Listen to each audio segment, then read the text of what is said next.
ಕಳೆದ ಡಿಸೆಂಬರ್ 4ರಂದು ನಮ್ಮ ರಾಜ್ಯದ ಜನರ ಗಮನ ಸೆಳೆದಂತ ಮತ್ತು ದಸರಾ ಮಹೋತ್ಸವದಲ್ಲಿ 8 ಸಲ ಅಂಬಾರಿ ಹೊತ್ತಂತ ಅರ್ಜುನ್ ಆನೆ ಪುಂಡಾನೆ ಕಾರ್ಯಾಚರಣೆಯಲ್ಲಿ ಹುತಾತ್ಮರ ಆಗಿದ್ದಿತ್ತು. ಹೀಗಾಗಿ ಅದು ನಮ್ಮೆಲ್ಲರಿಗೆ, ಇಡೀ ರಾಜ್ಯದ ಜನತೆಗೆ ಅತ್ಯಂತ ದುಃಖದ ಸಂಗತಿಯಾಗಿತ್ತು. ಯಾಕೆಂದರೆ ಈ ಆನೆ ಇವತ್ತು ಖೆಡ್ಡಾ ಕಾರ್ಯಾಚರಣೆಯಲ್ಲಿ 1968ರಲ್ಲಿ ಈ ಆನೆಯನ್ನು ಸೆರೆ ಹಿಡಿದು ಇವತ್ತು ನಾಗರಹೊಳೆ ಬೆಲ್ಲೆ ನಮ್ಮ ಆನೆ ಕ್ಯಾಂಪಲ್ಲಿ ಅದನ್ನು ಇಡಲಾಗಿತ್ತು.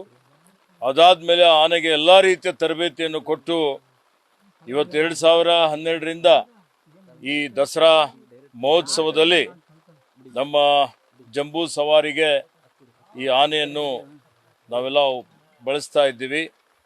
ಇವತ್ತು ಸುಮಾರು 8 ಸಲ 850 kgಯ ಅಂಬಾರಿ ಹೊತ್ತು ಇವತ್ತು ಚಾಮುಂಡೇಶ್ವರಿ ದೇವರ ವಿಗ್ರಹ ಹೊತ್ತು ಏನು ವಿಶ್ವವಿಖ್ಯಾತ ದಸರಾ ಇದೆ, ಈ ದಸರಾ ಮಹೋತ್ಸವದ ಅತ್ಯಂತ ಮಹತ್ವದಾದಂಥದ್ದು ಮತ್ತು ಎಲ್ಲರ ಗಮನ ಸೆಳೆಯುವಂಥದ್ದು. ಲಕ್ಷಾಂತರ ಜನ ಏನು ಇವತ್ತಿನ ದಿವಸ ಇಲ್ಲಿ ಸೇರ್ತಾರೆ.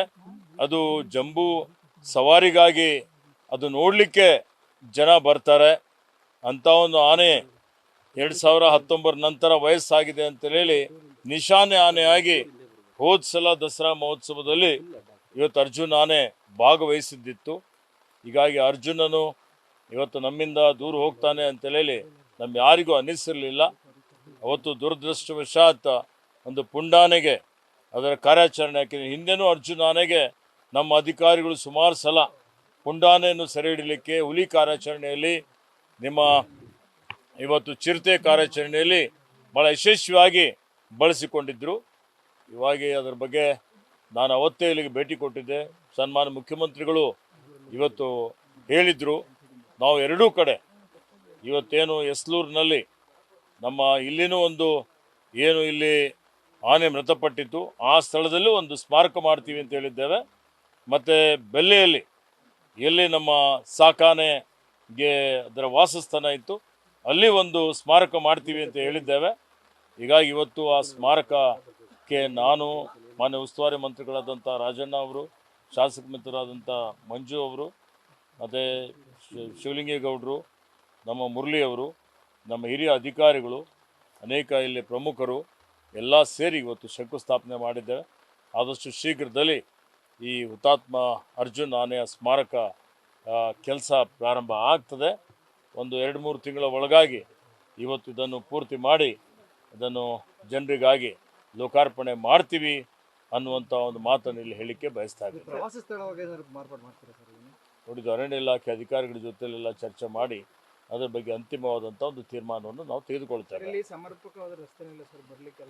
ಇದೇ ಬಹಳಷ್ಟು ವಿಷಯಗಳಿದ್ದಾವೆ.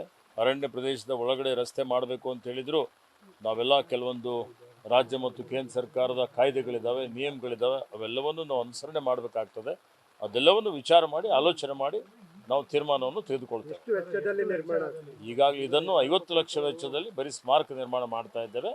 ಮತ್ತು ಅದಕ್ಕೆ ಇನ್ನೂ ಅಭಿವೃದ್ಧಿ ಮಾಡುವಂಥದ್ದಕ್ಕೆ ಹಣದ ಸಮಸ್ಯೆ ಇಲ್ಲ.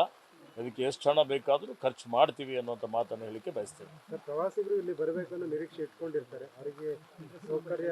ನಾನು ಅದಕ್ಕೆ ಹೇಳಿದೆ, ಪ್ರವಾಸಿಗರು ಬರಬೇಕು ಅನ್ನುವಂಥ ಇಚ್ಛೆ ಇರ್ತದೆ, ಆಸಕ್ತಿ ತೋರಿಸ್ತಾರೆ. ಈ ವಿಷಯದ ಬಗ್ಗೆ ಇವತ್ತು 4 ಗಂಟೆಗೆ ನಮ್ಮ ಸಭೆ ಇದೆ, ಹಿರಿಯ ಅಧಿಕಾರಿಗಳ ಸಭೆ. ಮತ್ತು ಇಲ್ಲಿರುವಂಥ ಜನಪ್ರತಿನಿಧಿಗಳು, ಮಾನ್ಯ ಉಸ್ತುವಾರಿ ಮಂತ್ರಿಗಳಿದ್ದಾರೆ, ರಾಜಣ್ಣವರಿದ್ದಾರೆ, ಮಾನ್ಯ ಶಾಸಕರಿದ್ದಾರೆ, ಇವತ್ತು ಅನೇಕ ನಮ್ಮ ಪಕ್ಷದ ಹಿರಿಯ ಮುಖಂಡರುಗಳಿದ್ದಾರೆ. ಅವರೆಲ್ಲರ ಜೊತೆಯಲ್ಲಿ ಚರ್ಚೆ ಮಾಡಿ ಅಂತಿಮವಾದಂಥ ತೀರ್ಮಾನವನ್ನು ಮಾಡ್ತೇವೆ.